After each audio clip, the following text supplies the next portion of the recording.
देश संविधान से चलेगा, कायदे कानून से चलेगा, रूल ऑफ लॉ से चलेगा। योगी की ठोक डालूंगा वाली पॉलिसी से नहीं चलेगा।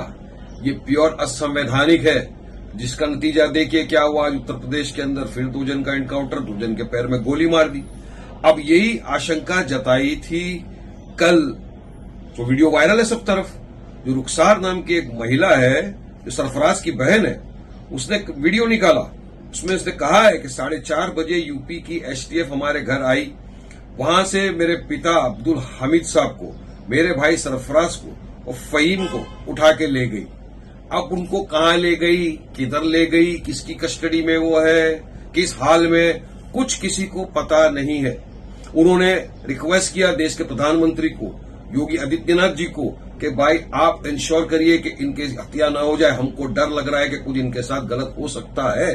और अब ये हो गया, तो किस दिशा में हम देश को लेकर जाना चाहते हैं। अब देखिए एक बात, जो किसी को कायदा कानून अपने हाथ में लेने का अधिकार नहीं है। अगर किसी ने गोली मारी है राम गोपाल मिश्रा को, गलत है, कायदा है, कानून है, कोर्ट कचहरी, उसको आप वहां पे ले जाइए, जो सजा देना है कड़ी से कड़ी सजा दीजिए।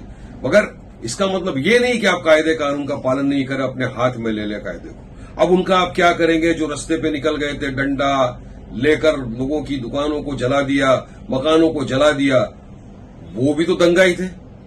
उनके खिलाफ क्या कार्रवाई की उत्तर प्रदेश की सरकार ने? क्या उनका भी इसी तरह से पैरों में गोली मारी जाएगी? क्या किया जाएगा उनके साथ?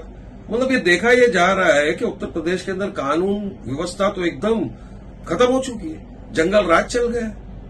जहां पर पुलिस की हिरासत में अतीक अहमद सेफ नहीं, उनको गोली मार के चले जाते हैं, तो किस दिशा में ले जाएंगे? तो हम तो यही सवाल करेंगे कि ये सब चीज जो है एनकाउंटर वगैरह, ये नहीं होना चाहिए। सबको कायदे कानून का पालन करना चाहिए, वरना तो एक दिन आएगा कोर्ट कचहरी सब बंद कर दो, वकीलों को अपने घर पे भेज दो, जो भी पकड़ाया उसको पकड़ के लाइए, उठा के सीधा ठोक डालो, खत्म कर दो किस्से को वहीं पर।